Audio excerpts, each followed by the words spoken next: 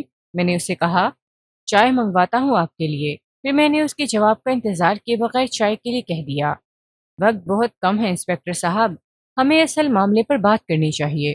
آپ بتائیے، میں سن رہا ہوں، میں نے کہا۔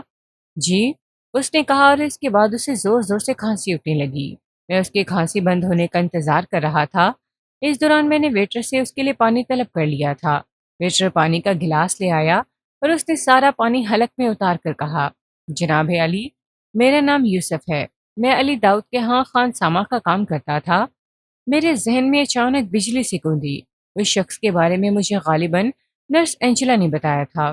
میں نے اس سے کوئی سوال کرنا چاہا تو وہ جلدی سے بولا، سر جی، آپ مجھ سے کوئی سوال نہ کریں بلکہ میری باتیں سنتے رہیں۔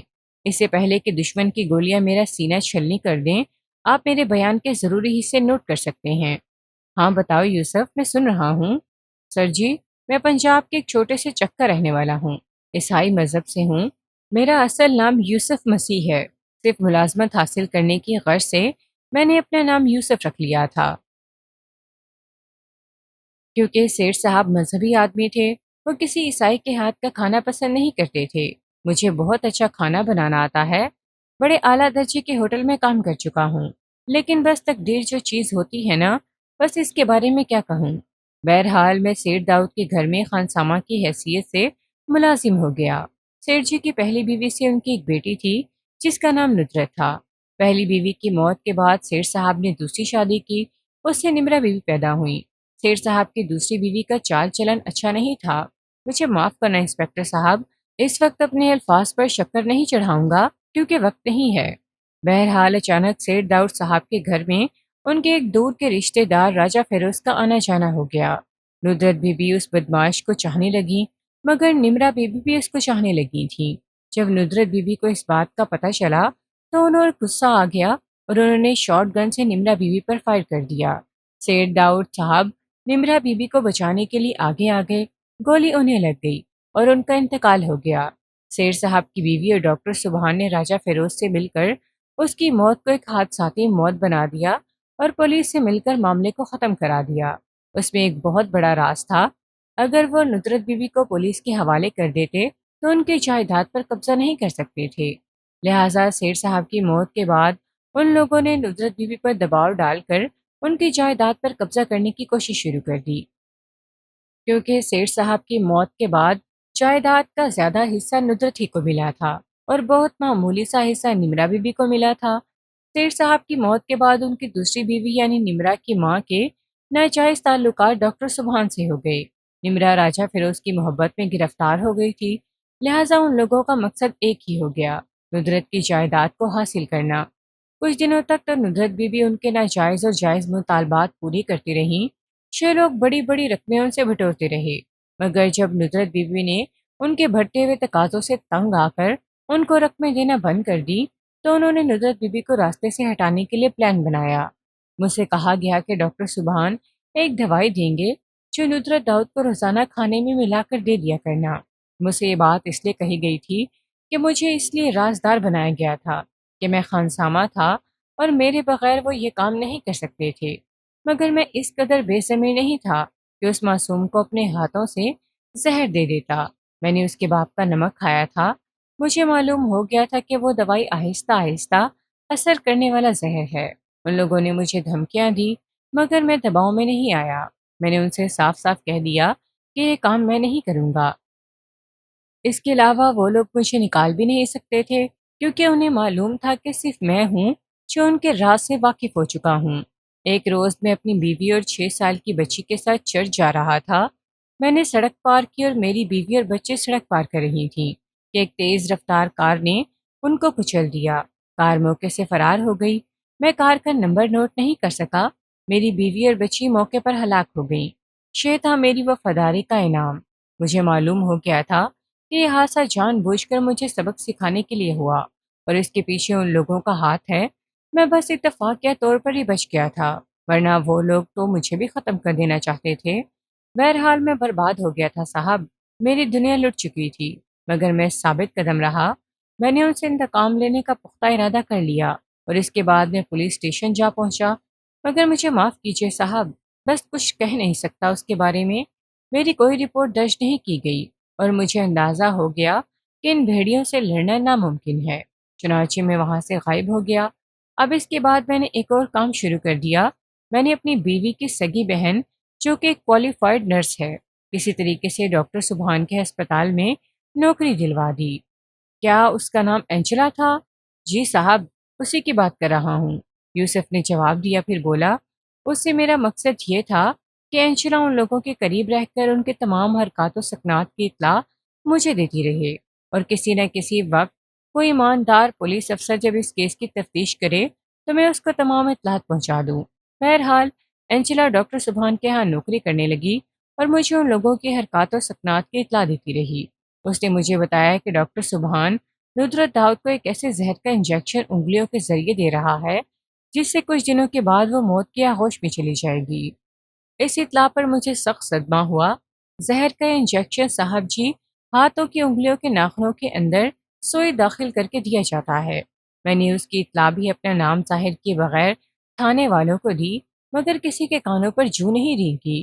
ندرت بی بی کو زہر اندر ہی اندر کھلایا جا رہا تھا۔ پھر اچانک ایک دن مجھے اینجلا نے اطلاع دی کہ ندرت بی بی کا انتقال ہو گیا۔ ان لوگوں نے ظاہر کیا کہ اس کی موت ہارٹ اٹیک سے ہوئی ہے۔ صاحب جی، تصدیق کرنے والا کون تھا؟ ڈاکٹر سبحان۔ ڈاکٹر سبحان نے موت کا سرٹیفکیٹ بھی جاری کر دیا۔ پولیس نے یہ معاملہ بھی دبا دیا۔ ندرت بی بی کے تجہیز و تکفین سے پہلے میں نے اینجلا سے رابطہ قائم کیا اور اس سے کہا کہ وہ کسی طرح ندرت بی بی کے دونوں ہاتھ پونچوں کے پاس سے کاٹ لے، کیونکہ اس کی انگلیوں پر ڈاکٹر سبحان زہر کے انجیکشن دیتا تھا۔ میں آخری کوشش کرنا چاہتا تھا صاحب جی۔ اینجلا ایک کوالیفائڈ نرس تھی۔ اس نے بہت سے سرجنوں اور لیڈی سرجنوں کے ساتھ کام کیا تھا۔ چنانچہ ندرت بی بی کے ہاتھ کاٹنے میں اسے کوئی دقت نہیں ہوئی۔ اس نے بڑی صفائی سے ان کے دونوں ہاتھ پونچوں کے پاس سے کاٹ دیے اور وہ ہاتھ مجھے پہنچا دیے۔ وہ بھی نہیں جانتی تھی کہ مجھے ان سے کیا کام لینا ہے، لیکن وہ اپنی بہن اور بھانجی کے قاتلوں سے انتقام لینے کے لیے میرے ساتھ بڑا پرجوش تعاون کر رہی تھی۔ تب صاحب جی میں نے ایک ایک کر کے ان دونوں ہاتھوں کو مختلف بکسوں میں بند کر کے پولیس ہیڈ کوارٹر میں ایک افسر صاحب کے پاس بھجوا دیا، جن کا نام میں نے کسی اخبار میں پڑھا تھا اور یہ پڑھا تھا کہ وہ بڑے نیک افسر ہیں۔ بہرحال صاحب جی یہ باکس پہلے وہاں پہنچے اور مجھے یہ امید رہی کہ ہو سکتا ہے ان کا لیبارٹری ٹیسٹ ہو اور ساری حقیقت منظر عام پر آ جائے۔ اچھا ایک بات بتاؤ، تم نے ان دونوں ہاتھوں کو الگ الگ بکسوں میں بند کر کے کیوں بھیجا تھا؟ ایک ہی میں کیوں نہ بھیج دیا؟ ایک وجہ یہ تھی صاحب جی، ایک بار پھر یوسف کو کھانسی کا دورہ پڑا اور وہ دیر تک کھانستا رہا۔ میں بڑی بے چینی سے اس کے آگے بولنے کا انتظار کرتا رہا۔ نہ جانے کیوں مجھے لگ رہا تھا جیسے قیمتی انکشافات خطرے میں پڑ جائیں گے۔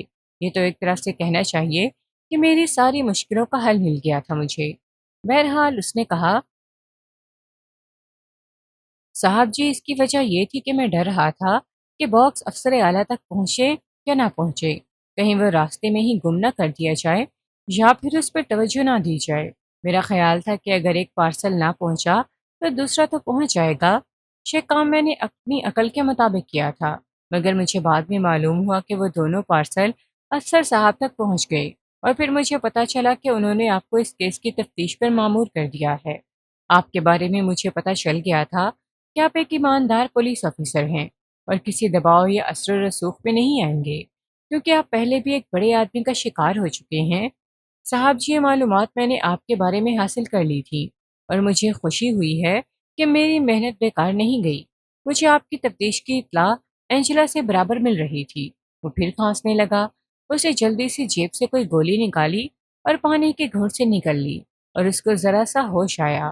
اس نے کہا، جب سے میری بیوی اور بچی کار حادثے میں کچل کر مری ہے صاحب، اس دن سے بس یوں سمجھ لیجئے کہ زندگی کا ایک ایک لمحہ گن رہا ہوں۔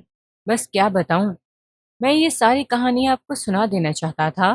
نہ جانے کیوں میرا دل اندر سے ڈرتا رہتا تھا کہ میں یہ کہانی کسی ذمہ دار آدمی تک نہیں پہنچا سکوں گا، مگر آج میرے لیے بڑی خوشی کا دن ہے کہ میں نے یہ کہانی آپ کے کانوں تک پہنچا دی ہے۔ باقی سب کچھ تقدیر کے معاملات پر ہے۔ اگر بد کرداروں کو سزا ملنی ہے اور آپ کو کامیابی حاصل ہونی ہے تو قدرت آپ کی مدد کرے گی۔ میرا کام تو پورا ہو گیا، اب آپ کا جو دل چاہے مجھ سے پوچھ لیں، میرا کام پورا ہو چکا ہے۔ مجھے اس کے اندر ایک شگفتگی سی محسوس ہوئی تھی، پھر اچانک ہی میں نے اس سے ایک سوال کیا، یوسف، بتاؤ تم سمینہ ناز کے بارے میں کیا جانتے ہو؟ سمینہ ناز نصرت بی بی کی نوکرانی تھی۔ ان لوگوں نے اس کا منہ بند کرنے کے لیے اسے کافی بڑی رقم دے کر علیحدہ کر دیا تھا۔ وہ بڑے مزے کی زندگی گزار رہی تھی صاحب جی۔ نرس اینجلا نے مجھے بتایا کہ آپ اس سے ملنے جا رہے ہیں۔ بعد میں میری اینجلا سے جو باتیں ہوئیں وہ یہ تھی کہ ان لوگوں نے اسے اس لیے ختم کر دیا کہ وہ کہیں آپ کو صورتحال نہ بتا دے، بلکہ میرا اور اینجلا کا خیال تھا کہ چونکہ وہ ان لوگوں کو بلیک میل کر رہی تھی، اس لیے اس نے آپ کے ملنے کے بعد انہیں بتایا کہ آپ اس سے ملنے آئے ہیں اور صورتحال کے بارے میں معلوم کرنا چاہتے ہیں۔ یا تو اس نے صاحب جی کوئی بڑی رقم مانگی، یا انہیں کوئی اور دھمکی دی، جس کے نتیجے میں ڈاکٹر سبحان کے خاص آدمی ملتانے نے اسے قتل کر دیا۔ ملتانے مر گیا صاحب جی، لیکن میرے دل میں آج تک ایک ہی حسرت رہی ہے۔ ملتانے ڈاکٹر سبحان کے لیے ہر قسم کے غلط کام کیا کرتا تھا، شانی اس نے میری بیوی اور بچی کو مارا ہوگا صاحب جی۔ میرے دل میں آرزو تھی کہ میں اسے اپنے ہاتھوں سے ماروں، مگر ہونی ہو کر رہتی ہے، وہ مر گیا۔ اس نے 100% اسی نے سمینہ ناز کو قتل کیا ہوگا۔ وہ ان لوگوں کے تمام کرتوت جانتی تھی۔ اچھا ایک بات اور بتاؤ۔ پوچھو صاحب جی، سب کچھ پوچھ لو، اب ہمیں کوئی پرواہ نہیں ہے، ہم سمجھتے ہیں ہمارا فرض پورا ہو گیا ہے۔ کیا تمہیں اس بات کا علم ہے کہ اینجلا بھی غائب ہو گئی ہے؟ ہاں صاحب جی، ہمیں علم ہے کہ اس سے آپ کی 2-3 ملاقاتیں ہوئیں۔ اس نے آپ کو کوئی خاص بات نہیں بتائی، مگر میری ہدایت پر جب اس نے آپ کو کچھ کارآمد اطلاعات فراہم کی تو ان لوگوں کو شک ہو گیا۔ جب آخری دفعہ آپ اس کے گھر پر ملنے اس سے گئے تھے تو میری ہدایت کے مطابق وہ آپ کو سب کچھ بتانے والی تھی، مگر صاحب جی اسے اغوا کر لیا گیا۔ وہ لوگ عین موقع پر پہنچ گئے۔ تو اسے کیا قتل کر دیا گیا؟ نہیں صاحب جی، پتہ نہیں انہوں نے ایسا کیوں نہیں کیا۔ مجھے تو تعجب ہوتا ہے اس بات پر۔ آپ کو ایک راز کی بات بتاؤں کہ وہ ڈاکٹر سبحان کے کلینک میں قید ہے۔ اس کلینک میں تہہ خانے وغیرہ بھی ہوں گے۔ ڈاکٹر سبحان پورا پورا جرائم پیشہ ہے، اور پھر دونوں کا گڑھ جو ہے، راجہ فیروز بھی اس کا بہترین ساتھی ہے۔ میں سوچ رہا تھا کہ آج صبح کس کا منہ دیکھا ہے جو اس قدر قیمتی معلومات مجھے حاصل ہوئی ہیں۔ اب تو ایسا لگ رہا تھا جیسے سارے ہتھیار میرے ہاتھوں میں آ گئے ہوں اور وہ سب میرے نشانی کی زد پر ہوں۔ لیکن جلد بازی تو بالکل نہیں کی جا سکتی تھی۔ ابھی بہت سے مرحلے ایسے تھے جو میرے ذہن میں واضح نہیں تھے۔ سب سے پہلا مرحلہ تو یہی تھا کہ اس وقت جب مجھے اس کیس کے بارے میں کوئی شبہ تک نہیں تھا، مجھ پر حملہ کیوں کرایا گیا؟ وہ آدمی جس نے مجھ پر حملہ کیا تھا قتل کیوں کر دیا گیا تھا؟ اور اس کے بعد ملتانے کو میرے پیچھے کیوں لگا دیا گیا؟ انہیں آخر کیا معلومات حاصل تھی؟ کیسے پتا تھا انہیں کہ میں ان کے کیس کی تفتیش کروں گا؟ اگر مجھ پر حملے کرنے والا ملتانے نہ ہوتا تو یہ بھی سوچا جا سکتا تھا کہ یہ کام کسی اور نے کرایا ہوگا۔ میرے دشمن تو اور بھی بہت سے تھے، کوئی ایک تو تھا نہیں۔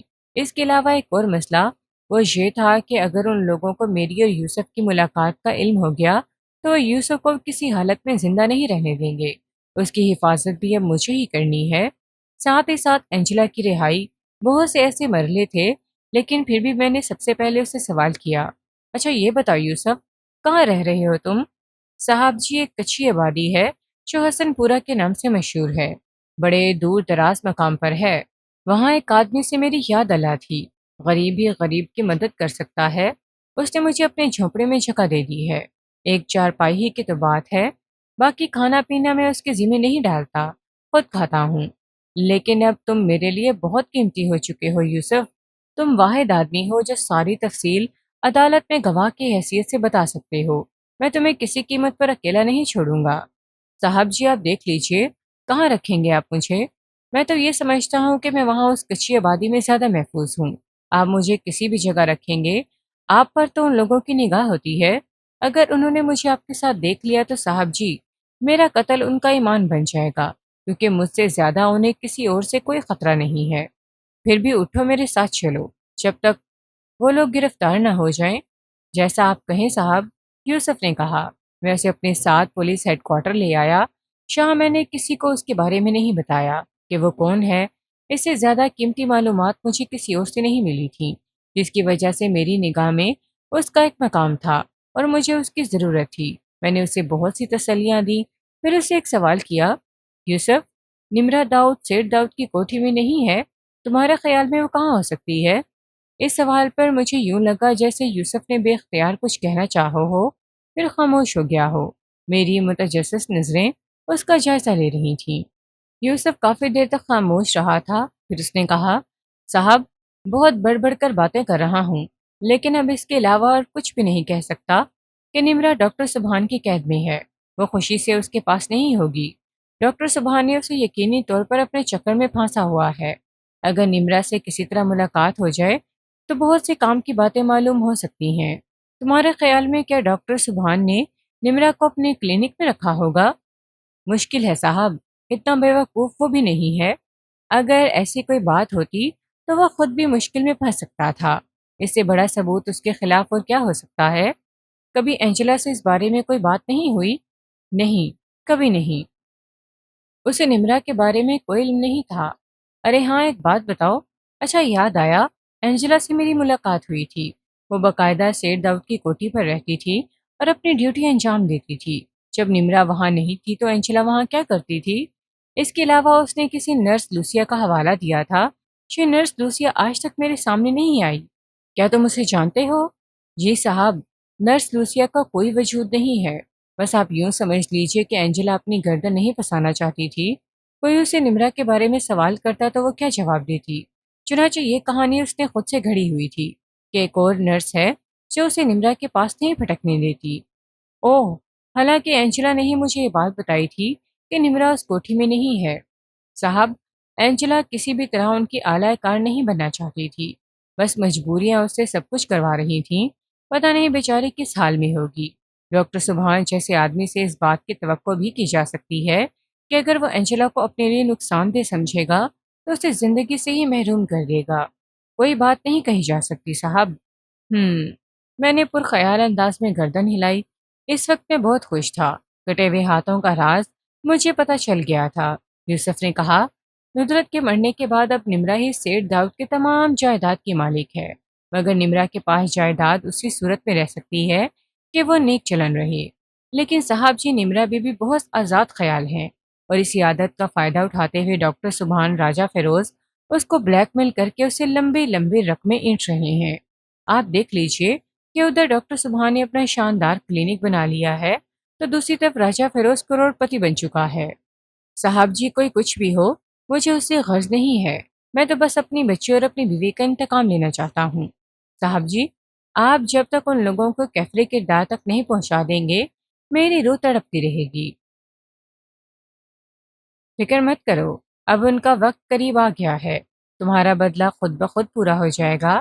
میں نے تمہارے لیے بندوبست کر دیا ہے، اور بہت جلد تم دیکھو گے کہ مجرم کٹہرے کے اندر پہنچ چکے ہیں اور ان کی تقدیر ان پر ہنس رہی ہے۔ خدا کرے ایسا ہی ہو صاحب۔ میں نے اسے تسلیاں دی اور اس کے بعد اسے ایک محفوظ جگہ منتقل کر دیا۔ بہرحال میرے سامنے بہت سے لوگ تھے، ساری باتیں اپنی جگہ، لیکن نادیہ سمدانی تو صحیح معنوں میں میرے لیے بڑی حیثیت رکھتی تھی۔ حالانکہ یہ وقت اس سے ملاقات کا نہیں تھا، لیکن پھر بھی نادیہ سمدانی کو اس بارے میں تفصیل بتانا ضروری تھا۔ ہر طرح سے قابل اعتماد تھی وہ، بلکہ اگر نصف بہتر کا کوئی تصور ہو سکتا ہے تو میرے لیے وہی نصف بہتر تھی۔ میں نادیہ سمدانی کو فون کرنے لگا اور وہ مجھے فون پر مل گئی۔ خیریت اس وقت؟ ضرور کوئی اہم بات ہے۔ تم سے ملاقات کرنے سے زیادہ اہم اور کون سی بات ہو سکتی ہے؟ کہو، کیا بات ہے؟ بس تمہارے لیے دل پریشان ہو رہا تھا۔ ملو گی نہیں؟ کہاں ابھی؟ کیا کر رہی ہو؟ کچھ نہیں، جھک مار رہی ہوں۔ تو پھر آ جاؤ، کھانا کھلاؤ گے؟ دل و جان سے، میں نے جواب دیا اور نادیہ سمدانی کو خوبصورت سے ریسٹورنٹ میں بلا لیا۔ بڑے اچھے لباس میں ملبوس تھی اور بہت پیاری نظر آ رہی تھی۔ میں نے اسے دیکھ کر مسکراتے ہوئے کہا، مجھ سے شادی کرو گی؟ نادیہ سمدانی ایک لمحے کے لیے لرز گئی تھی۔ کچھ دیر اس نے اپنے آپ کو سنبھالنے میں صرف کی، پھر بولی، کیا بکواس کر رہے ہو؟ فلم کا نام ہے بھائی، اور اس فلم میں ہیرو کرکٹ اسٹیڈیم میں میچ سے پہلے ہیروئن سے پوچھتا ہے مجھ سے شادی کرو گی، اور ہزاروں کا مجموعہ اس کے ساتھ شامل ہو جاتا ہے۔ نادیہ ہنسنے لگی تھی۔ میں صاف محسوس کر رہا تھا کہ میرے ان الفاظ نے اسے مسترب کر دیا ہے۔ کھانے کا آرڈر میں نے اس سے ہی دلوایا تاکہ میرے الفاظ کا اثر زائل ہو جائے۔ اس کے بعد وہ بولی، ہاں اگر اس دوران اصل بات جاری رہے تو کیا حرج ہے؟ بالکل، اس کیس کا آخری سرا مل گیا ہے۔ نظام اللہ صاحب کو بتانے سے پہلے تمہیں بتانا چاہتا ہوں تاکہ تم سے صحیح گائیڈ لائن مل جائے۔ میں نے اسے الف سے لے کر یوسف سے ہونے والی بات چیت کے بارے میں بتانے لگا۔ نادیہ سمدانی کے چہرے کے رنگ بار بار بدل رہے تھے۔ اس نے آنکھیں بھینچ کر گردن جھٹکتے ہوئے کہا، اس کا مقصد ہے کہ دودھ کا دودھ اور پانی کا پانی ہو گیا۔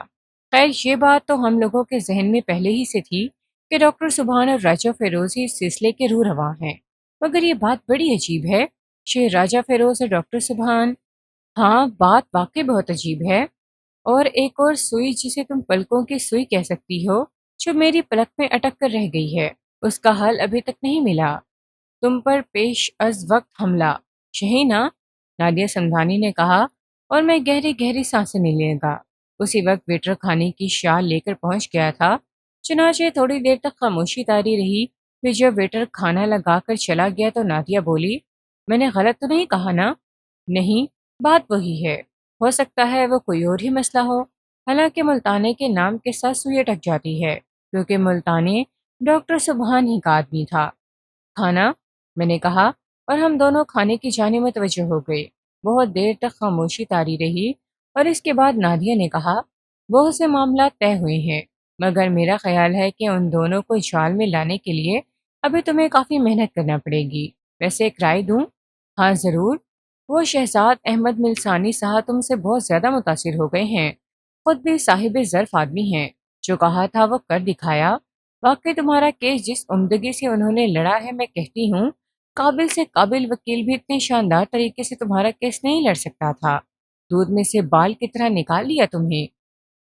اور اب انہوں نے ایک بار وعدہ کیا تھا کہ تم سے کہ وہ نمرا کو اس کے قانونی مشیر کی حیثیت سے طلب کر سکتے ہیں۔ میرا خیال ہے ملسانی صاحب سے بات کرو۔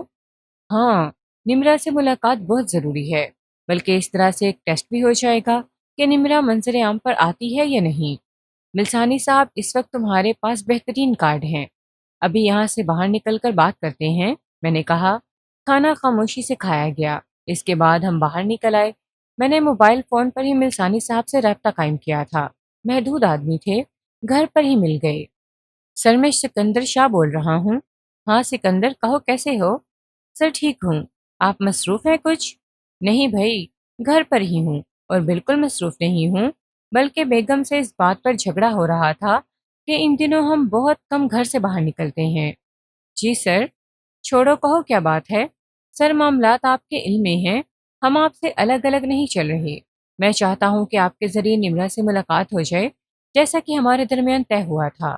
ہاں ہاں، کوئی حرج تو نہیں ہے۔ ٹھیک ہے، میں کل کوشش کرتا ہوں۔ اس سے رابطہ قائم ہونا اصل کام ہے۔ جیسے ہی رابطہ قائم ہوا ہم اسے مل لیں گے، میں تمہیں اطلاع کر دوں گا۔ بہت بہتر سر، یہی مناسب ہوگا۔ پھر اس کے بعد نادیہ سمدانی کو اس کے گھر پر ڈراپ کیا، اور میں اپنے گھر پہنچ گیا، جہاں میری زندگی کا سکون موجود تھا۔ دماغ کبھی کبھی بھٹک ضرور جاتا تھا، اور نادیہ سمدانی مجھے اپنی ضرورت محسوس ہوتی تھی، لیکن یہ خیال بھی دل میں بار بار آتا تھا کہ اگر وہ میری بیوی بن جاتی تو یقینی طور پر میرے لیے اتنی اچھی ثابت نہ ہوتی، جبکہ عالیہ ایک چھاؤں دار درخت کی طرح تھی کہ دن بھر کی تپش کے بعد اس کی چھاؤں میں سکون کی نیند لی جائے۔ چنانچہ عالیہ سے باتیں کرتا رہا، اس کے بعد گہری نیند سو گیا۔ دوسرے دن تقریباً 11:30 بجے ملسانی صاحب کا فون موصول ہوا۔ ہاں سکندر، میں نے نمرا کو طلب کر لیا ہے، وہ 1:30 بجے میرے دفتر آ جائے گی۔ کیا سمجھے؟ تم بھی آ جاؤ، تمہاری ملاقات ہو جائے گی۔ سر میں حاضر ہو جاؤں گا۔ وقت کا ذرا خیال کر لینا۔ جی بہت بہتر، میں نے جواب دیا، اور اس کے بعد بڑی بے صبری سے وقت کے گزرنے کا انتظار کرنے لگا، جہاں تک کہ 1:30 بجنے میں 10 منٹ رہ گئے تھے کہ میں ملسانی صاحب کے آفس پہنچ گیا۔ 10 منٹ پہلے ان کے آفس پہنچنا ذرا معیوب سی بات تھی، لیکن میں نے سوچا کہ انتظار کر لوں گا۔ البتہ جب میں ان کے دفتر میں داخل ہوا تو میں نے ایک خوبصورت سی لڑکی کو وہاں موجود دیکھا، اور یہ اندازہ لگانے میں مجھے کوئی دقت نہیں ہوئی کہ وہی نمرہ داؤد ہے۔ وہ نیلی جینز اور اسکرٹ پہنے بیٹھی ہوئی تھی۔ اس میں کوئی شک نہیں تھا کہ وہ خوبصورت لڑکی تھی اور بڑی ماڈرن بھی۔ اس کے لباس میں اس کے جسم کے حصے نمایاں تھے، لیکن وہ ان کی طرف سے لاپرواہ تھی۔ ملسانی صاحب نے میرا پرتپاک خیر مقدم کیا اور پھر نمرہ کی طرف اشارہ کر کے بولے، سکندر شاہ صاحب، یہ نمرہ داؤد ہیں۔ ہم لوگوں نے ابھی چائے شروع نہیں کی، بس آپ ہی کا انتظار تھا۔ حالانکہ چائے پینے کو سخت دل چاہ رہا ہے۔ ملازم کو شاید پہلے سے ہدایت کر دی گئی تھی، کیونکہ چائے کے آنے میں دیر نہیں لگی۔ ملازم نے چائے بنا کر سب کے سامنے رکھی اور میں نے چائے کا پہلا سپ لیتے ہوئے کہا، آپ سے مل کر خوشی ہوئی مس داؤد۔ میرے اندر ایک بہت بڑی خرابی ہے کہ میں رسمی باتوں سے گریز کرتی ہوں۔ یہ الفاظ میرے خیال میں خاصے مضحکہ خیز ہیں کہ آپ کو مجھ سے مل کر خوشی ہوئی ہے۔ اس خوشی میں اگر کوئی وجہ ہوتی تو میں بھی مان لیتی کہ آپ بھی سچ بول رہے ہیں، اس نے کہا اور آہستہ سے ہنس پڑی۔ وہ بہت زیادہ اسمارٹ بننے کی کوشش کر رہی تھی۔ میں نے کہا، چلیے آپ یہی کہہ دیجئے کہ آپ کو مجھ سے مل کر کوئی خوشی نہیں ہوئی۔ وہ ایک بے مقصد سی ہنسی ہنس کر خاموش ہو گئی، اور مجھے معلوم ہوا ہے کہ آپ میرے سلسلے میں بڑی مغز ماری کر رہے ہیں۔ آپ کو یہ بتانا بہت ضروری ہے کہ آپ صرف اپنا وقت ضائع کر رہے ہیں۔ نہیں مس داؤد، ایسی کوئی بات نہیں ہے۔ ایک پولیس آفیسر کبھی اپنا وقت ضائع نہیں کرتا۔ آپ کے بارے میں یہ جاننے کی بھی بڑی خواہش تھی کہ آپ کی نشہ بازی کا علاج آج کل کیسا ہو رہا ہے۔ آپ پولیس آفیسر ہیں نا، اس لیے آپ کو یقینی طور پر فضول باتوں کی بھی اجازت ہوگی، جبکہ آپ کی جگہ اگر کوئی عام آدمی ہوتا تو اس سوال کی جرات نہ کرتا، اور اگر کر بھی لیتا تو میں اسے ایسا جواب دیتی کہ وہ زندگی بھر اسے یاد رکھتا۔ بہرحال میں پوچھتی ہوں کہ آپ میرے معاملے میں ٹانگ نہ اڑائیں۔ جہاں تک میرا سوال ہے، آپ مجھے دیکھ لیجئے، میں اپنا اچھا اور برا خود اچھی طرح جانتی ہوں۔ کیا آپ کی تجویز ہے مس داؤد؟ کیا حکم ہے؟ میں نے چائے کی پیالی سے 2-3 سپ لے کر کہا، حکم؟ ہاں میں حکم دے سکتی ہوں، لیکن آپ کی قیمت ادا کرنے کے بعد۔ کیا خیال ہے آپ کو خریدا جا سکتا ہے؟ ویسے سنا ہے کہ آپ بہت زیادہ دیانتدار افسر ہیں۔ سنی سنائی باتوں پر فوراً ہی یقین نہیں کرنا چاہیے، میں نے بھی پرمزاج انداز میں کہا۔ ویری گڈ، یہ تو اچھی بات ہے۔ اب آپ یہ بتائیے کیا قیمت لیں گے آپ؟ ملسانی صاحب نے ایک طرح سے اپنے آپ کو بے تعلق کر لیا تھا اور خاموشی سے چائے کی پیالی سے کھیل رہے تھے۔ لیکن سوال یہ ہے کہ آپ کیا خریدنا چاہتی ہیں مس داؤد؟ میرے معاملے سے لا تعلقی۔ کیا پیش کرنا پڑے گا آپ کو؟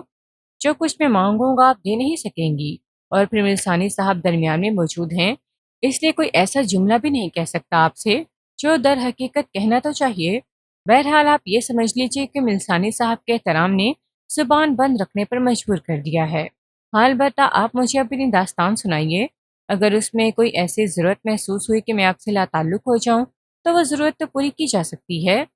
نمرہ داؤد نے پھر حقارت بھری مسکراہٹ کے ساتھ مجھے دیکھا، اور اس کے بعد چائے کا آخری گھونٹ لے کر پیالی رکھ دی، اور اس کے بعد بولی، ٹھیک ہے، مجھے منظور ہے۔ وہ خاموش ہو گئی۔ ملسانی صاحب اب بھی خاموش بیٹھے ہوئے تھے۔ تھوڑی دیر تک وہ خاموش رہی، پھر اس نے کہا، جناب عالی، مجھے افسوس ہے کہ میں نے آپ کی دیانتداری پر شک کیا اور آپ کو رقم کی پیشکش کی۔ یہ حقیقت ہے کہ میں اپنے خاندانی معاملات میں کسی کی مداخلت نہیں چاہتی، اور اس کی بنیادی وجہ یہ ہے کہ دنیا پر مجھے کم ہی اعتبار ہے۔ حالانکہ لوگ اپنی مشکلات کا حل پولیس سے چاہتے ہیں، میں پولیس کے بارے میں ایک لفظ بھی نہیں کہوں گی، کیونکہ میرا کبھی واسطہ ہی نہیں پڑا آپ لوگوں سے۔ خیر، اب میں آپ سے یہ کہہ سکتی ہوں کہ مجھے آپ جیسے دیانتدار شخص کی مدد کی ضرورت ہے۔ اور سچی بات اور بھی کہوں آپ سے، جو میں نے تلخ گفتگو کی، اس کی وجہ بھی یہی تھی کہ میں آپ کو اندر سے ٹٹولنا چاہتی تھی۔ میں نہیں جانتی تھی کہ آپ کس طرح کے آدمی ہیں۔ جو باتیں میں نے کہیں وہ آپ کو ناگوار تو گزری ہوں گی، لیکن یوں سمجھ لیجئے کہ عمر نے ایک مختصر سا تجربہ مجھے بھی دیا ہے، اور اسی تجربے کے تحت میں آپ سے بات کر رہی تھی۔ یہ سچ ہے سکندر شاہ صاحب کہ میں بہت زیادہ خوفزدہ ہوں۔ میں یقین سے نہیں کہہ سکتی کہ میرا کیا ہونے والا ہے۔ اور آپ کو ایک بات اور بتاؤں، اب تک جو کچھ آپ نے کیا ہے وہ خود آپ کی زندگی کے لیے بھی اتنا خطرناک ہے۔ میں نہیں جانتی کہ آپ نے اس خطرے کو اتنا ہی محسوس کیا ہے جتنا یہ ہے۔ کیا آپ اتنی گہرائی تک نہیں پہنچ سکے؟ وہ لوگ آپ کی جان کے سخت دشمن ہو رہے ہیں، اور اس وقت شاید ان کی زندگی کا سب سے بڑا مشن یہ ہے کہ آپ کو ختم کر دیا جائے۔ وہ لوگ؟ ہاں، آپ ان کا نام بھی لے سکتی ہیں۔ کیا آپ بھی ان کا نام لے سکتی ہیں؟ آپ کے ذہن میں کون ہے مجھے بتائیے۔ راجہ فیروز اور ڈاکٹر سبحان، سیدھی سیدھی بات ہے۔ ہاں، دونوں ایک ہیں، نمرا نے بے خوفی سے جواب دیا۔ مگر وہ مجھے کیوں جان سے مار دینا چاہتے ہیں؟ اس لیے کہ آپ نے ان کے لیے مصیبت کھڑی کر دی ہے۔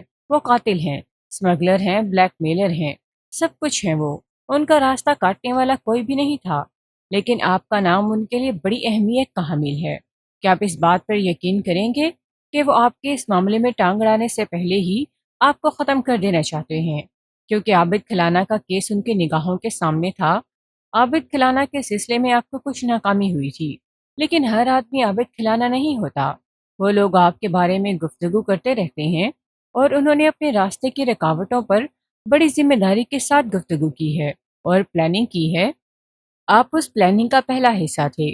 وہ لوگ اس بات کے خواہش مند ہیں کہ آپ کو ختم کر دیا جائے، اور سچی بات یہ ہے کہ اب وہ شرمندہ ہیں اور آپس میں گفتگو کرتے ہوئے کہتے ہیں کہ دیکھا وہی ہوا۔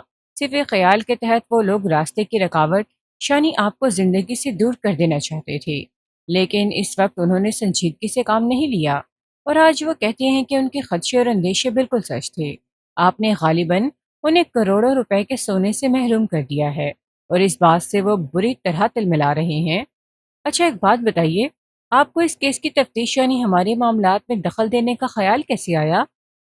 ہاں، آپ مجھ پر پیشگی حملے کا تذکرہ خود ہی کر چکی ہیں، اور آپ یقین کریں کہ آپ نے ایک ایسا انکشاف کیا ہے جس نے میرے ذہن میں ایک الجھی ہوئی گرہ کو کھول دیا ہے۔ تو وہ لوگ اس طرح کے لوگوں کو درمیان سے ہٹا دینا چاہتے تھے جو ان کے خلاف کام کر سکتے ہیں۔ لیکن یہ بات تو میرے لیے بڑی خوشی کا باعث ہے کہ جب انہوں نے دیانتدار افسروں کی فہرست تیار کی تو سر فہرست مجھے رکھا، اور مجھے راستے سے ہٹانے کا فیصلہ اس لیے کیا کہ مجھ جیسا آدمی ہی ان کے راستے کاٹ سکتا تھا، اور وہی ہوا جس کا انہیں اندیشہ تھا۔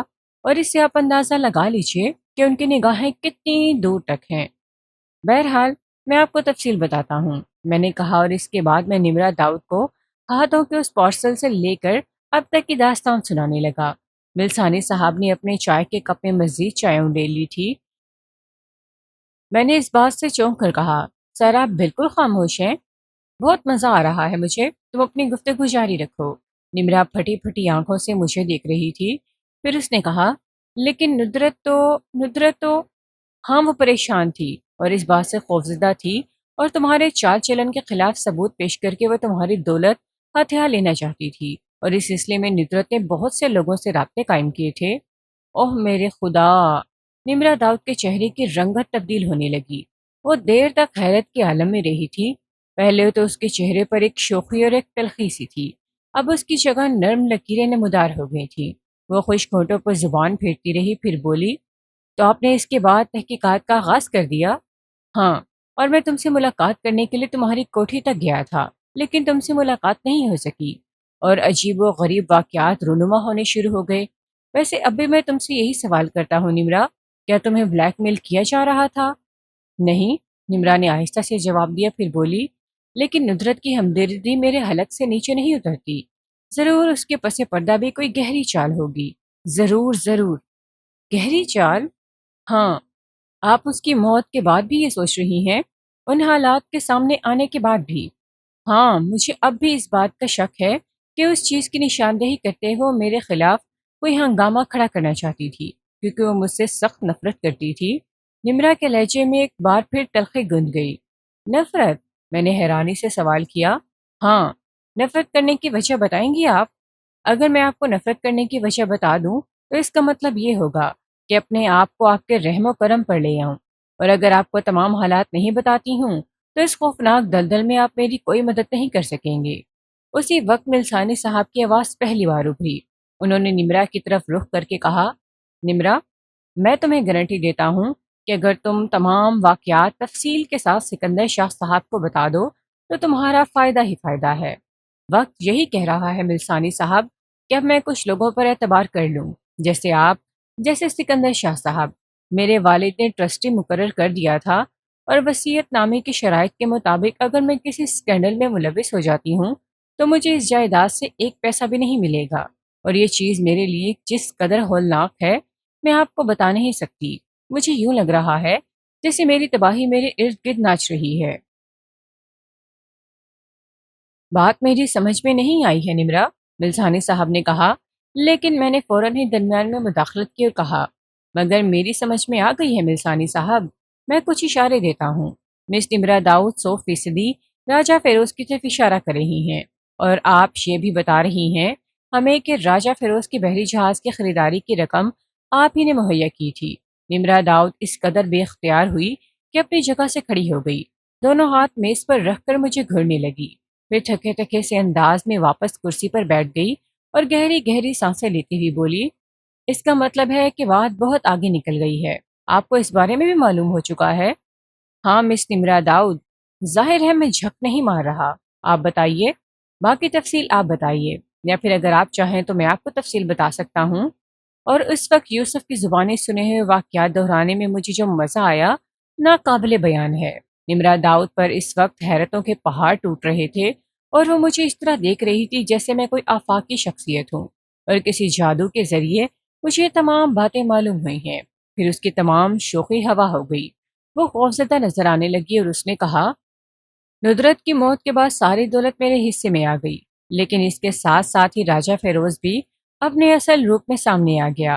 اس نے صاف الفاظ میں مجھے دھمکی دی کہ اگر میں نے اسے رقم نہ دی تو وہ میرے والد اور ندرت کی موت کی اصل کہانی پولیس کو بتا دے گا۔ یہ بات آپ بھی اچھی طرح جانتے ہیں کہ اگر وہ اپنی دھمکی کو عملی جامہ پہنا دیتا تو میں جائیداد اور تمام دولت سے محروم ہو جاتی، لہٰذا مجھے اس کے مطالبے کے آگے جھکنا پڑا، لیکن اس نے وہیں پر اکتفا نہ کی، بلکہ وقتاً فوقتاً رقم کے مطالبات کے لیے میرے پاس آتا رہا اور سائے کی طرح میرے پیچھے لگا رہا۔ اسی دوران اسے معلوم ہوا کہ تمام حالات کی از سر نو تحقیقات ہو رہی ہیں، چنانچہ اس کا خوفزدہ ہو جانا فطری بات تھی۔ اگر آپ نے حقائق معلوم کر لیے ہیں اور صحیح راستے پر آگے بڑھ رہے ہیں تو ظاہر سی بات ہے کہ میں اس کی گرفت سے نکل جاتی اور اس کی مستقل آمدنی کا ذریعہ بند ہو جاتا۔ یہ ہے تمام صورتحال۔ میرا اپنا کوئی کردار نہیں ہے، میں بے شک ایک دولت مند باپ کی بیٹی ہوں، لیکن جس طرح دشمنوں میں گھر گئی ہوں اور جس طرح میری شخصیت بھی وقت ہو گئی ہے، اب آپ کو بھی اس کا اندازہ ہو چکا ہوگا انسپکٹر صاحب، میں سخت مصیبت میں ہوں۔ مجھے بتائیے میں کیا کروں؟ کیا کوئی ہے اس دنیا میں جو میری مدد کر سکے؟ کیا انسان اس طرح بھی بے سہارا ہو جاتا ہے؟ میرے ساتھ جو بھی برا سلوک ہوگا میری بے بسی اور بے کسی کی وجہ سے ہوگا۔ نمرا کی آواز بھر آ گئی، اس نے اپنی ذات پر جو سختی کا خول چڑھا رکھا تھا وہ یک دم ختم ہو گیا اور وہ ایک نرم شخصیت نظر آنے لگی۔ میں اور ملسانی صاحب خاموش تھے۔ کچھ دیر کے بعد میں نے ملسانی صاحب سے کہا، کیا فرماتے ہیں ملسانی صاحب؟ کیا نمرا کا بیان مجسٹریٹ کے روبرو قلم بند کرا لیا جائے؟ ملسانی صاحب ایک دم مسکرا پڑے، پھر بولے، ایک دم صحیح راستوں پر سوچتے ہو، صرف اور صرف یہی کرنا ہوگا، اس کے علاوہ اور کوئی چارہ کار نہیں ہے۔ تو پھر حکم دیجیے مجھے۔ ہاں بالکل، فوری طور پر یہ عمل کرو، میں بندوبست کرتا ہوں۔ ملسانی صاحب کی مدد شامل حال تھی۔ ہم وقت ضائع کیے بغیر ملسانی صاحب کے آفس سے نکل آئے اور صحیح وقت پر نمرا کو مجسٹریٹ صاحب کے روبرو پیش کر دیا گیا۔ ملسانی صاحب نے ایک درخواست ٹائپ کرا کے مجسٹریٹ صاحب کو پیش کی اور انہوں نے فوراً ہی نمرا کو طلب کر لیا۔ نمرا کا بیان دفعہ 164 ضابطۂ فوجداری قلم بند کر لیا گیا اور تھوڑی دیر کے بعد نقل مجھے حاصل ہو گئی۔ اس کے بعد ایک دوسرا عمل بھی کرنا تھا جس کی ہدایت ملسانی صاحب نے کی اور فوراً ہی انتظامات بھی کر دیے۔ انہوں نے کہا کہ یوسف کو بھی مجسٹریٹ صاحب کے سامنے پیش کر کے اس کا بیان قلم بند کرا دیا جائے۔ چنانچہ نمرا کو ملسانی صاحب کے سپرد کر کے میں واپس دوڑا۔ مجسٹریٹ صاحب کے اٹھنے سے پہلے یوسف کو یہاں لے آنا تھا اور یہ کام بھی آسان ہو گیا۔ یوسف کا بیان بھی مجسٹریٹ کے سامنے کرا لیا گیا اور اب میں فولاد سے زیادہ مضبوط تھا۔ اب میرے پاس ملزمان کو گرفتار کرنے کے لیے کافی ثبوت تھے۔ اس کے علاوہ اب یہ بات بھی میری سمجھ میں آ گئی تھی کہ ندرت داؤد نے جب یہ دیکھا کہ راجہ فیروز اس کی دولت کے لیے اس سے محبت کا اظہار کر رہا ہے تو اس نے نہ صرف اپنی منگنی ختم کی بلکہ اس نے نمرا کو بھی منع کیا کہ وہ راجہ فیروز کے چنگل میں نہ پھنسے۔ لیکن نمرا نے اس کی بات کی طرف توجہ نہیں دی تو ندرت یقینی طور پر اسے دھمکیاں دینے لگی ہوگی۔ اس کے ساتھ ہی اس نے یہ بھی کہا ہوگا کہ وہ پولیس کو اس جانب متوجہ کر لے گی، اور اس نے اس کام کے لیے بھی کیا، اور یہی وجہ تھی کہ ندرت کو اپنے طرز عمل کے باعث موت کی آغوش میں جانا پڑا۔ اور اس کا تمام تر صحرا ڈاکٹر سبحان کے سر تھا۔ وہ لوگ یہی چاہتے تھے کہ دولت نمرا کو منتقل ہو جائے۔ راجہ فیروز اور ڈاکٹر سبحان یہ پورا ڈرامہ کھیل رہے تھے اور نمرا کو بے وقوف بنایا جا رہا تھا۔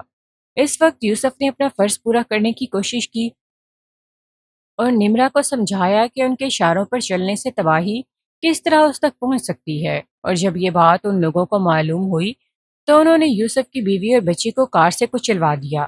اب اس بات میں کوئی شک و شبے کی گنجائش نہیں رہی تھی کہ ڈاکٹر سبحان اور راجہ فیروز دونوں قاتل، اسمگلر اور بلیک میلر تھے۔ نادیہ سمدانی سے اس تمام سلسلے میں گفتگو ہوئی تو اس نے کہا، ان لوگوں پر ہاتھ ڈالنا آسان کام نہیں ہوگا، ایک مضبوط پشت رکھتے ہیں وہ۔ دیکھو میں تمہیں بتائے دیتی ہوں، پہلے بھی تم اس تجربے سے دو چار ہو چکے ہو۔ کسی ایسے آدمی کے خلاف کام کرنے سے پہلے اپنی پشت اتنی مضبوط کر لو اور اپنے پاس اتنے اعلیٰ ثبوت مہیا کر لو کہ تصحیح کی گنجائش نہ رہے۔ انہیں معلوم ہونے سے پہلے ان پر کامیاب حملہ کرو، اسی میں کامیابی کا راز چھپا ہوا ہے، ورنہ سانپ اگر ہوشیار ہو جائے تو پھر اس کے پھن پر ہاتھ ڈالنا آسان کام نہیں ہوتا۔ کیا رائے ہے عظیمہ کا؟ میں نے پرمزاح انداز میں کہا۔ بتاؤں؟ یہ کوئی پوچھنے کی بات ہے؟ تو پھر سب سے پہلے ندرت داؤد کی قبر کھدواؤ، اس کا پوسٹ مارٹم کراؤ، تاکہ یہ شہادت بھی مل جائے کہ اسے زہر دے کر ہلاک کیا گیا ہے۔ مائی گاڈ! شہر محکمہ پولیس میں خواتین کی بھی بھرپور گنجائش ہوتی ہے۔ کیوں، بہت زبردست سمجھتے ہو محکمہ پولیس کو؟ جناب میں جرنلسٹ ہوں، سمجھ رہے ہو نا؟ اس سے آگے کچھ مت کہلواؤ۔ اوکے بھائی اوکے۔ اب اس سلسلے میں ایس پی نظام اللہ صاحب بھی میری مدد کر سکتے تھے، چنانچہ ان کی خدمت میں پیش ہو کر اب تک کے حالات سے ان کو آگاہ کیا۔ نظام اللہ صاحب نے گردن ہلا کر مسکراتے ہوئے کہا،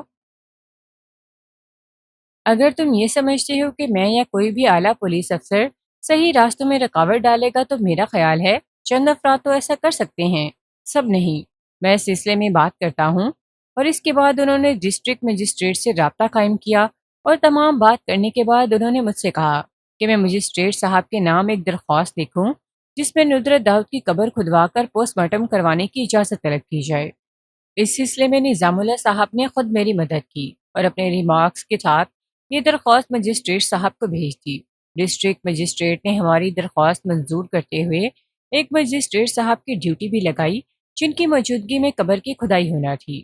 بہرحال اس تمام تر کارروائی میں خاصا وقت لگ گیا تھا اور اس سلسلے میں میری انتہائی حد تک کوشش تھی کہ کسی کو اس کی بھنک نہ پڑ جائے، لیکن دفتری کارروائی بھی ضروری تھی۔ ایک ایک لمحہ مجھ پر بھاری گزر رہا تھا۔ ادھر ایسائی زیدی ہر لمحے میرا معاون تھا۔ یہ قابل اعتماد شخص ہر طرح سے میرے ساتھ تعاون کرتا تھا، لیکن اس کے باوجود اس وقت میری ذہنی کیفیت خراب تھی۔ میں جانتا تھا کہ مد مقابل عابد کھلانا کتنا طاقتور ہے اور کسی بھی جگہ مجھ پر بم بلاسٹ ہو سکتا ہے۔ اس سے پہلے کہ کوئی ایسی بات ہو مجھے اپنا کام کر لینا چاہیے۔ مجسٹریٹ صاحب نے جو تاریخ مقرر کی تھی اس وقت پر میں گاڑی لے کر ان کے پاس پہنچ گیا۔ پولیس سرجن اور کیمیکل ایگزامینر کو بھی ساتھ لے گیا تھا۔ اب مسئلہ ایک اور آ گیا تھا، وہ یہ تھی کہ ندرت داؤد کی قبر کی شناخت کون کرے۔ میں یوسف کو اس سلسلے میں استعمال کر سکتا تھا، لیکن اس کی زندگی ہر لمحہ خطرے سے دوچار تھی۔ ایسی صورت میں مجھے یاد آیا کہ ملسانی صاحب نے مجھ سے کہا تھا کہ وہ ندرت داؤد کے جنازے میں شریک ہوئے تھے۔ میں خوشی سے اچھل پڑا۔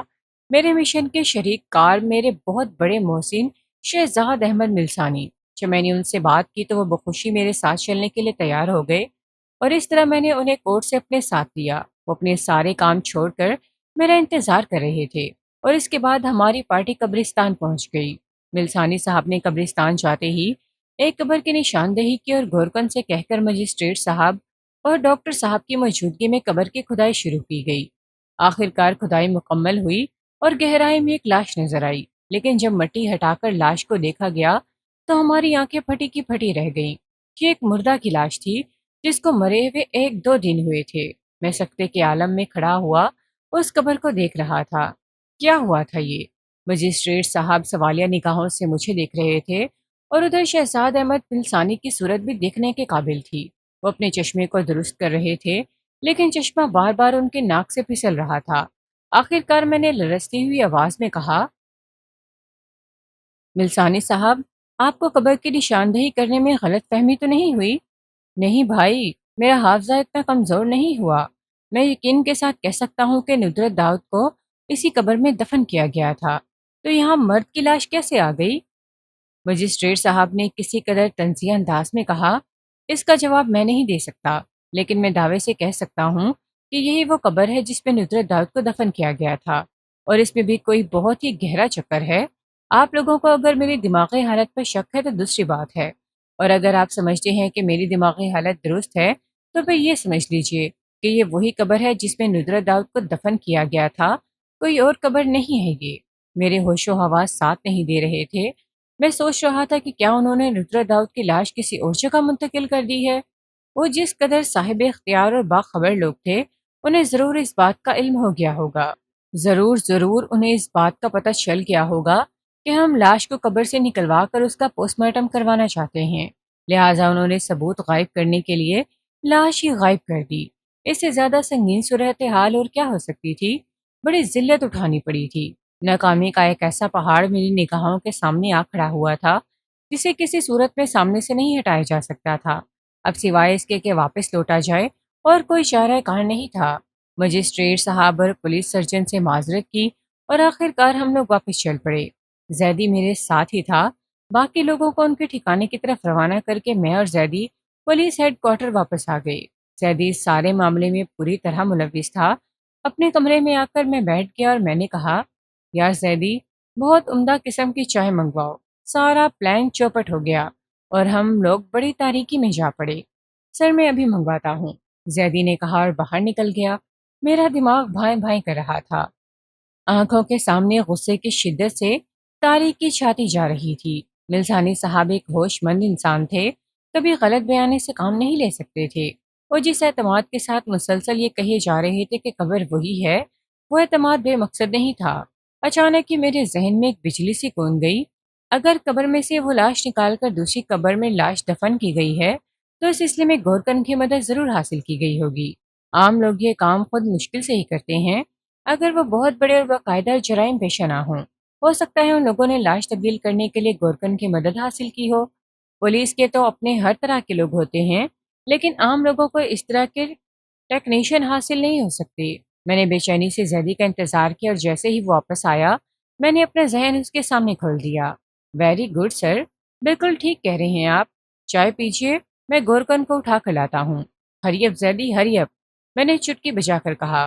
سر آپ بالکل فکر نہ کریں، میں اسے زمین کی گہرائیوں سے بھی کھود کر نکال لاؤں گا۔ زیدی بھی میری طرح جذباتی ہو رہا تھا، چنانچہ وہ چند سپاہیوں کو لے کر جیپ میں بیٹھ کر چلا گیا۔ میرے سامنے تھوڑی دیر کے بعد چائے آ گئی تھی۔ نہ جانے کیوں میرا دل اس بات کی گواہی دے رہا تھا کہ گورکن کو ان کے بارے میں ضرور معلومات حاصل ہوں گی۔ بہرحال زیدی گورکن کو لے کر آیا اور ہم لوگ اسے ڈرائنگ روم میں لے گئے، جہاں کا ایک نظارہ ہی اچھے اچھوں کو زبان کھولنے پر مجبور کر دیتا ہے۔ گورکن تو خیر ایک معمولی سا آدمی تھا۔ کیا نام ہے تمہارا؟ نسرو ہے صاحب جی۔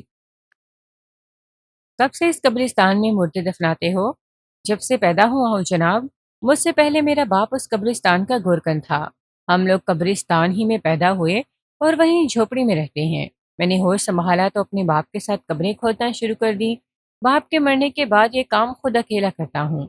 تمہیں معلوم ہے تھوڑے وقت پہلے پولیس نے قبر کی کھدائی کرائی تھی؟ جی صاحب، پولیس کا کام تھا، اگر مجھے بلاتے تو میں یہ کام کر دیتا۔ جس قبر کو ہم نے آج کھدوایا، کیا اسے دوبارہ کھودا کیا تھا؟ جی صاحب، میرا دل تو چاہتا تھا کہ آپ کو آ کر یہ بات بتاؤں، مگر صاحب مجھے پولیس سے ڈر لگتا ہے۔ کیا مطلب؟ صاحب جی اس میں ایک لڑکی کی لاش تھی۔ تو پھر؟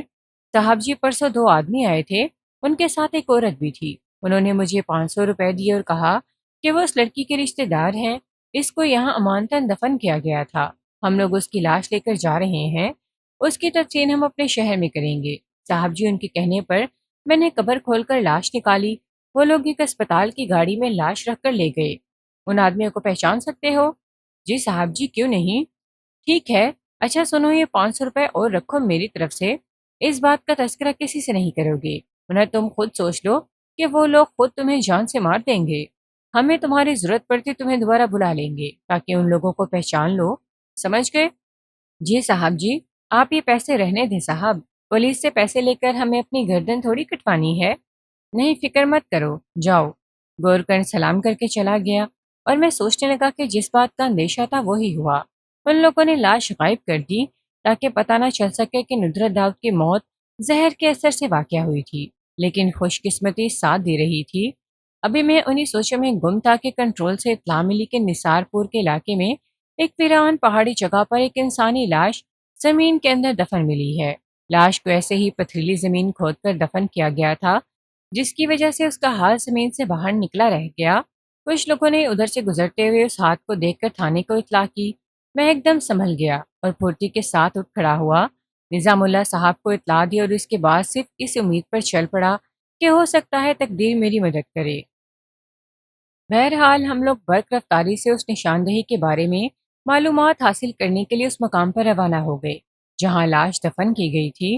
اس جگہ پہنچے اور مددگاروں کی مدد سے لاش زمین سے نکال کر لکڑی کے ایک تختے پر رکھ دی گئی۔ لاش کفن میں لپٹی ہوئی تھی۔ کفن بہت سی جگہ سے گل سڑ گیا تھا، لیکن اس کے باوجود لاش قابل شناخت تھی۔ ایک نوجوان لڑکی کی لاش تھی، لیکن جس چیز نے میرے دل و دماغ میں شدید دھماکہ کیا وہ لڑکی کے ہاتھ تھے۔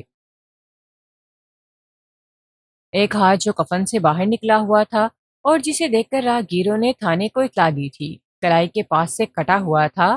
آہ، صحیح کام ہو گیا، بالکل صحیح کام ہو گیا۔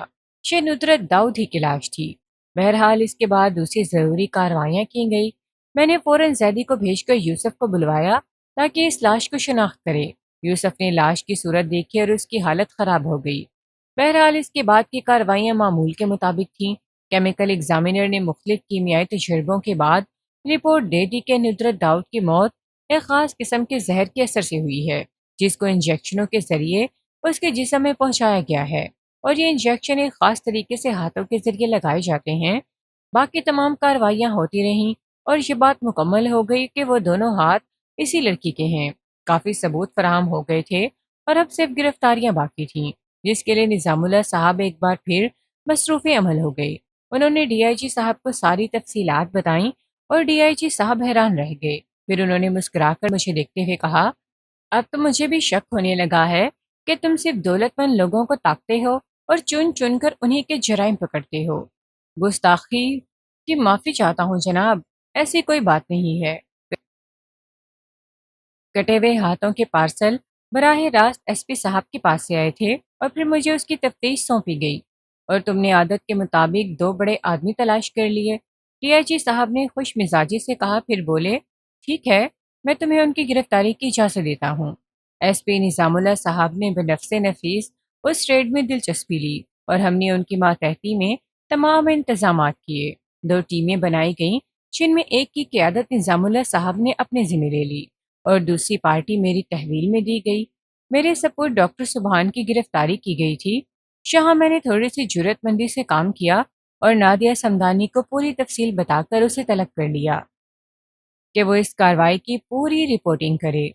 ادھر ایس پی نظام اللہ صاحب نے کامیاب چھاپا مار کر راجہ فیروز کو گرفتار کیا، تو ادھر میں نے ڈاکٹر سبحان کو اس کے کلینک سے گرفتار کیا اور نادیہ سمدانی نے وہاں کے ایک ایک کمرے کی تصاویر بنائی، وہاں مریضوں سے انٹرویو لیے۔